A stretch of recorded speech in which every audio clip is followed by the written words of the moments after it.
मनेंद्रगढ़ में अस्पताल की स्वास्थ्य सेवाओं को लेकर अस्पताल के ही कर्मचारियों ने किया प्रदर्शन। डॉक्टर की ड्यूटी टाइम में नदारत रहने के साथ अन्य मांगों को लेकर किया धरना प्रदर्शन।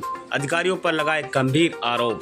डॉक्टरों के लिए बताया विशेष परिस्थिति में आते हैं मरीज इलाज के लिए, डॉक्टरों के न रहने पर कर्मचारियों से करते हैं गाली गलौज। आज का यह हमारा सांकेतिक धरना प्रदर्शन अपनी ड्यूटी करने के बाद किए हैं ताकि मरीजों को परेशानी ना हो।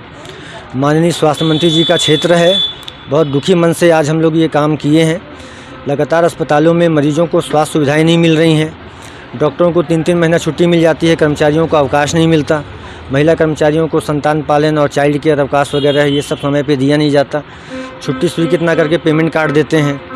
और जीपीएफ पासबुक का है, समयमान का मैटर है, 2-2, 3-3 साल से लगा नहीं है। कर्मचारियों की पदोन्नति का मैटर है। जीवन दीप समिति के कर्मचारियों को कलेक्टर दर पर भुगतान की समस्या है, पिछले कई वर्षों से मांग कर रहे हैं लेकिन पूरा नहीं हो रहा है। तो ऐसी कई मांगे हैं जिनको लेकर के हम लोग आज सांकेतिक धरना प्रदर्शन कर रहे हैं। और माननीय मंत्री जी के संज्ञान में भी इस बात को लाएंगे कि आपका क्षेत्र होने के बाद भी यहाँ पे जो चिकित्सकों द्वारा लापरवाही की जाती है तो इसका निदान कैसे हो, ताकि मंत्री जी की छवि भी धूमिल ना हो, इसका प्रयास भी हम लोग करेंगे। लगभग डॉक्टर ऐसे हैं जो यहीं की लैब रिपोर्ट के आधार पर मरीजों का इलाज करते हैं। वो मरीज़ खुश होकर के ठीक होकर जाते हैं। लेकिन कुछ डॉक्टर जो निजी क्लिनिक चलाते हैं वो कहते हैं कि यहाँ की लैब रिपोर्ट गड़बड़ है, हमारे निजी क्लिनिक में करवाइए। तो ये समस्या समझ से परे है, ऐसा नहीं होना चाहिए अस्पतालों में। पहली बार ऐसा देखा गया है कि स्वास्थ्य सेवा में कमी है, उसके लिए स्वास्थ्य कर्मचारी ही मांग उठा रहे हैं। ये हम लोग कर्मचारी हैं, इसी शहर में पैदा हुए हैं और इसी शहर पे ही से ही हम लोग को ऊपर जाना है। इस शहर में मरीजों को सुविधा नहीं मिलती, पब्लिक आती है गाली गलौज करती है, अस्पताल बदहाल स्थिति में है। हम लोग को बहुत बुरा लगता है। डॉक्टर बाहर के आए हैं, बाहर यहाँ से चले जाएंगे, हम लोग को यहीं रहना है। तो मानवीय दृष्टिकोण को देखते हुए हम लोग आज ये इस आंदोलन का फैसला किए।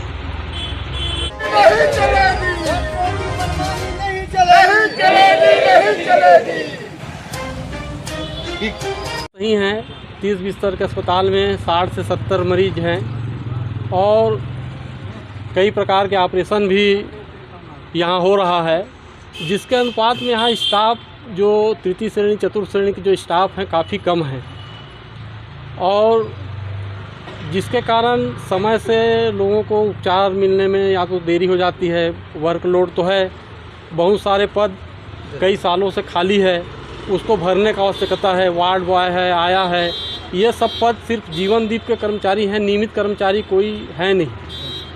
इससे परेशानी है।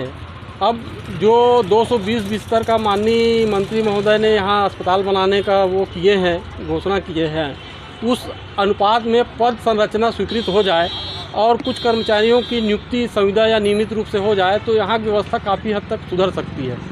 रही बात चिकित्सकों की, तो चिकित्सकों की कमी है लेकिन इतना भी नहीं है कि व्यवस्था ना बन पाए।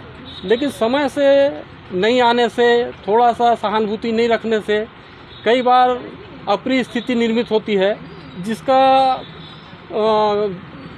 माने झेलना पड़ता है कर्मचारियों को। महिला कर्मचारी है, बाहर के लोग आके गाली गलौज करते हैं या दुर्व्यवहार करते हैं। मैं ऐसा मानता हूं कि कोई भी आदमी मरीज़ का इलाज कराने के लिए आता है, कोई दुर्व्यवहार करने नहीं आता है। कहीं ना कहीं विभाग की लापरवाही है, जिसके कारण हम लोग को भी, जिसका दोष नहीं है उसको भी सुनना पड़ता है। तो ये सब का निराकरण होना चाहिए। हम लोग कोई खुशी से आंदोलन नहीं कर रहे हैं और कुछ समस्याएं हैं, समयमान है, पदोन्नति है, क्रमोन्नति है, ये सालों से लंबित है, जिसके कारण कर्मचारियों में आक्रोश है और इसका निराकरण समय से हो जाए तो बहुत अच्छा है।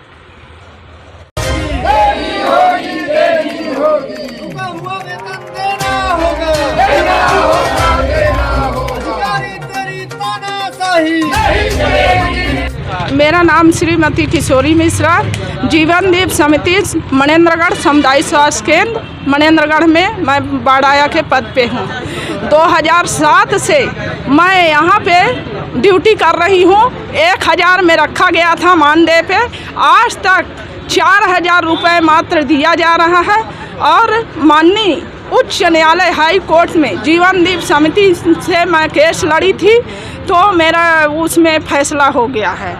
तो उस कागज़ को मैंने यहाँ जीवन दीप समिति में लगाई। बीएमओ, सीएमओ, कलेक्टर और एसडीएम सर अध्यक्ष हैं जेडीएस के, उनको भी कागज़ दी और कार्यालय में जाके माननीय मंत्री जी के कार्यालय में जाके स्वास्थ्य मंत्री जी को भी मैं उस लेटर को दी हूँ और 4 बार जाके मंत्री जी को बोली हूँ कि भैया ये उच्च न्यायालय से हाई कोर्ट से फैसला हुआ है कलेक्टर दर देने के लिए, आप इसको जीवन दीप समिति का मीटिंग करके और हमको कलेक्टर दर पर वेतन भुगतान करने की कृपा करें।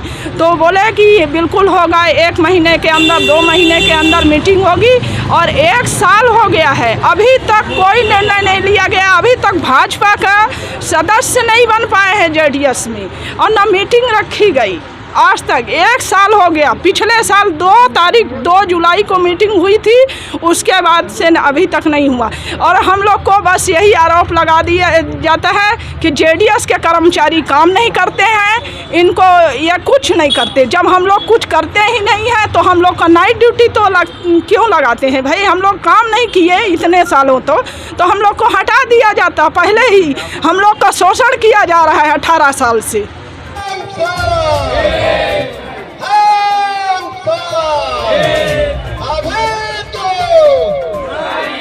ड्यूटी में जेंट्स स्टाफ की बहुत कमी रहती है।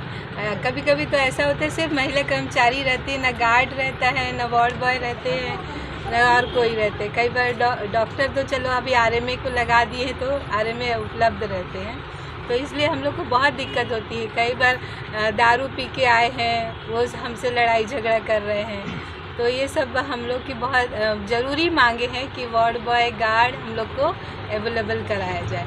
एक वो बात आ रही है कि जो सेटअप जो है 30 का है, लेकिन मरीजों की संख्या उससे दुगनी रहती है, तो आप लोगों को काम करने में खासकर रात में किस तरह की परेशानी होती है? रात में भी बहुत दिक्कत होती है, पेशेंट कंटिन्यू आते रहते हैं यहाँ पे।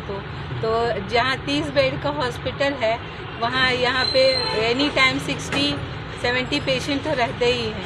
ऑपरेशन भी उतना ही होता रहता है और कैजुअलिटी भी आते रहती है, तो इसलिए चाहते हैं कि स्टाफ कैपेसिटी बढ़ाई जाए जल्द से जल्द।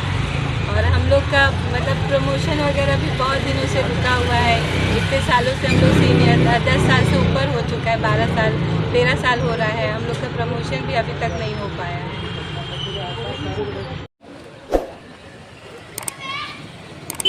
पीछे